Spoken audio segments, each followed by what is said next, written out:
we have is the straddle tool, and that's where you leave out the middle note of a chord. For example, if you have a 3-note chord, leave out the middle note. Okay. Now, when you invert the chord down or up, you leave out the middle note of that, so you have that open sound like that. Okay, you've heard that. Here on a 4-note chord, you can do the same thing, straddle like that. Let me do it in context.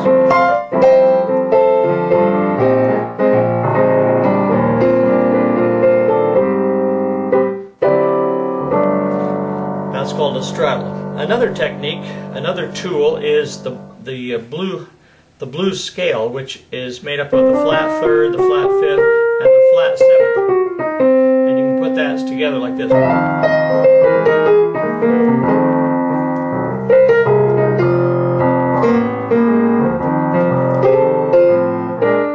Those are all blue notes. You can use inside blue notes too. Instead of being on the outside, you can put them in the inside of your chord like this.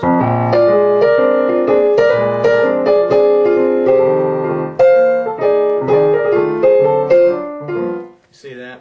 That's called a blue inside blue note. Another thing you can do is do a waterfall. Take any 4-note chord like a C6 chord and bring it down from the top of the keyboard like this. And in your left hand you can outline the leading note like this. Then you can use a tremolo. Another tool is a tremolo. Tremolo is like a rapid alternating of 3 or more notes. I'm doing 4. And then you can can build another tool is a tremolo fired run, where you take that tremolo and take it right up the keyboard like this. Watch.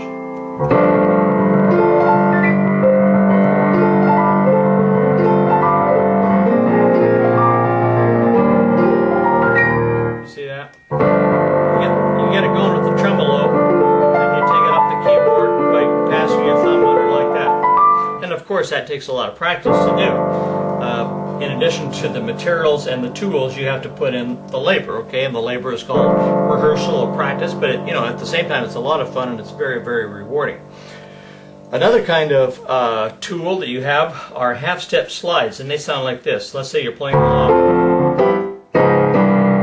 That's a half-step slide. I'm sliding down a half-step from D flat to C. That's a half-step slide.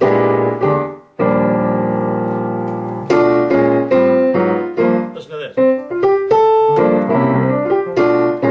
That's a half-step slide. Going down by half steps. Okay. Another tool is the Alberti Base, where you this is a classical tool where you take any three-note chord and you play bottom, top, middle, top, bottom, top, middle, top, bottom, top, middle, top, bottom, top, middle, top, bottom, top, middle, top, bottom, top, middle. And lots of classical pieces are made out of that sort of thing. Okay. Another kind of tool is a block chord, and that's where you play the melody in both hands. Like the melody, let's say the melody goes like this. Well, I'll put the chord under the right hand melody, but I'll play the left hand melody a little louder.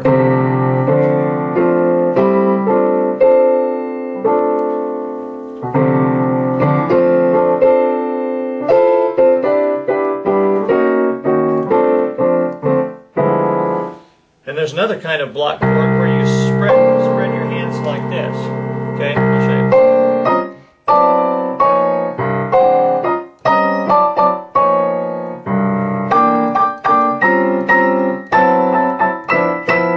You've heard that kind of thing. That's a block chord where you're playing a full chord in your left hand and an octave fifth in the right hand. And there's a tool called an octave fifth run like that. There's so many tools. I mean, I could go on and on. There's an arpeggio tool where instead of playing a chord as a block, you break it up, stretch it out. Like that's the C chord, but it's stretched out. And I can take it up over that's called a hand over arpeggio.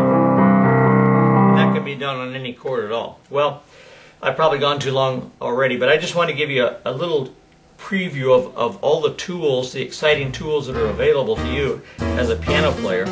And I urge you to learn these tools and to put them into practice, because it makes playing fun and makes your playing exciting for people to hear. So, thanks for being with me, and we'll see you again soon. Bye-bye for now.